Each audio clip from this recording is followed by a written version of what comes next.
میرے اور آپ کے آقا و مولا نے ارشاد فرمایا، میں تمہارے اندر دو بھاری چیزیں چھوڑ کے جا رہا ہوں، تمہیں لاوارث نہیں چھوڑ کے جا رہا۔ یہ امت تنکا کر کے جوڑی، اور اب حضور کے وصال کے بعد کیا امت بکھر جائے گی؟ کہا نہیں، ایسا نہیں ہے۔ انا تارکن فیکم الثقلین، میں تمہارے اندر دو بھاری اور وزنی چیزیں چھوڑ کے جا رہا ہوں، جن چیزوں کو میرے حضور علیہ السلام بھی وزنی کہیں، وہ کتنی وزنی ہوں گی؟ اولہما کتاب اللہ، ان میں سے پہلی چیز اللہ کی کتاب قرآن مجید، فیہ الہدی والنور فخذوا بکتاب اللہ واستمسکوا بہ، اس میں ہدایت ہے، اس میں روشنی ہے، اس میں اجالا ہے۔ فخذوا بکتاب اللہ، اللہ کی کتاب کو پکڑ لو، واستمسکوا، اور اس سے تمسک اختیار کر لو، مضبوطی سے چمٹ جاؤ اس کے ساتھ، تم نہیں گمراہ ہوگے اگر تم قرآن سے جڑے رہے۔ پھر ارشاد فرمایا وَإِتْرَتِي أَهْلُ بَيْتِي، اور میں اپنے اہل بیت کی صورت میں تمہیں دوسری بھاری چیز دے کے جا رہا ہوں، اور نصیحت کرتے ہوئے فرمایا اذکرکم اللہ فی اہل بیتی، اذکرکم اللہ فی اہل بیتی، اذکرکم اللہ فی اہل بیت، میں اپنے اہل بیت کے بارے تمہیں اللہ سے ڈراتا ہوں۔ ایک بار نہیں، دو بار نہیں، 3 بار فرمایا۔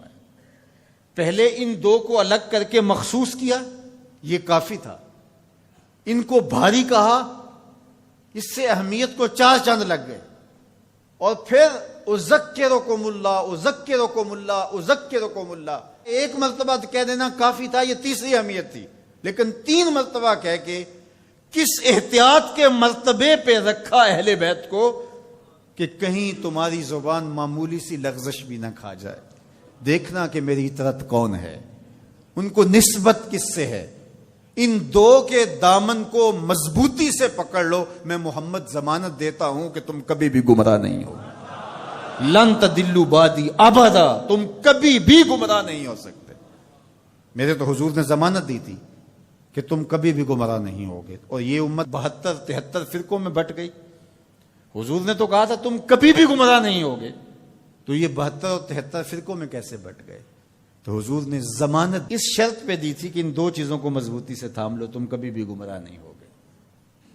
تو گمراہی اس لیے ہوئی، کسی نے قرآن کو چھوڑا، کسی نے اہل بیت کے دامن کو چھوڑا، کسی نے قرآن پکڑ کے دہائی دی لیکن اہل بیت کا بغض سینے میں پلتا رہا، اور کسی نے اہل بیت کے نام کا جھنڈا تو اٹھایا لیکن قرآن کو چھوڑ دیا، قرآن کو ترک کر دیا، اس کے پارے بھی پورے نہ مانے، گمراہ ہو گیا۔ اسے مبارک ہو جس کے ایک ہاتھ میں قرآن ہے، ایک ہاتھ میں اہل بیت نبوت کا دامن ہے۔ دونوں کو مضبوطی سے تھام لوگے، کبھی بھی گمراہ نہیں ہوگے۔ قرآن تھیوری ہے اسلام کی، اور اہل بیت نبوت پریکٹیکل ہے، عملی مشق ہے۔ دوسری بات ارشاد فرمائی، میرے اہل بیت کی مثال حضرت نوح علیہ السلام کی کشتی کی طرح ہے، جو اس پہ سوار ہو گیا نجات پا گیا، جو پیچھے رہ گیا غرق ہو گیا۔ یہ نکلتا ہوا فتنوں کا پانی، گھروں سے فتنے، باہر سے فتنے، ممبر و محراب سے فتنے، سوشل میڈیا سے فتنے، الیکٹرانک میڈیا سے فتنے، درسگاہوں سے فتنے، دانشگاہوں سے فتنے، فتنے ہی فتنے نمودار ہو رہے ہوں گے۔ فتنوں کے سیلاب میں تمہارا ایمان، تمہارا دین، سب کچھ بہہ جائے گا، بچے گا وہی جو سفینہ آل مصطفیٰ میں بیٹھے گا۔ میری آل کی مثال حضرت نوح علیہ السلام کی کشتی پہ ہے۔ اب کنارے لگنے کا راستہ، کشتی میں تو بیٹھ گئے لیکن جانا کدھر ہے، ساحل کدھر ہے؟ تو کہا اصحابی کالنجوم فبأیہم اقتدیتم اہتدیتم، میرے صحابہ کی مثال ستاروں کی ہے، جس کے پیچھے لگو گے منزل مراد پا جاؤ گے، ساحل مراد تک پہنچو گے۔ کشتی میں بیٹھ گئے ہو، سلامتی ہے، نظر ستاروں پہ رکھو۔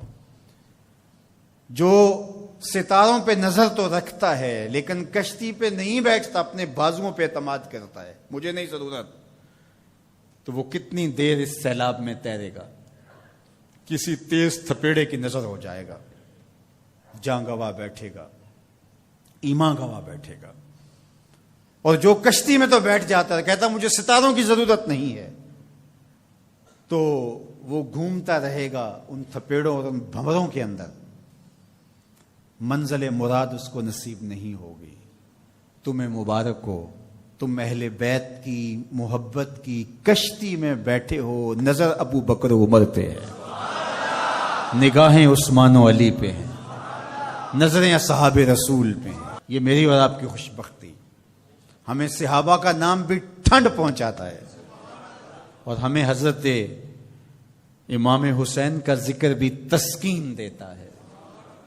جب نام حسین آتا ہے تو کربلا کا غم تازہ ہونے لگتا ہے، اور جب حضرت عمر رضی اللہ تعالیٰ عنہ اور صدیق اکبر کا نام آتا ہے سینہ چوڑا ہو جاتا ہے کہ ہم ان کے غلام ہیں۔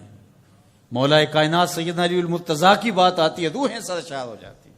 وہ علی جن کے چہرے کو دیکھنا بھی نیکی ہے،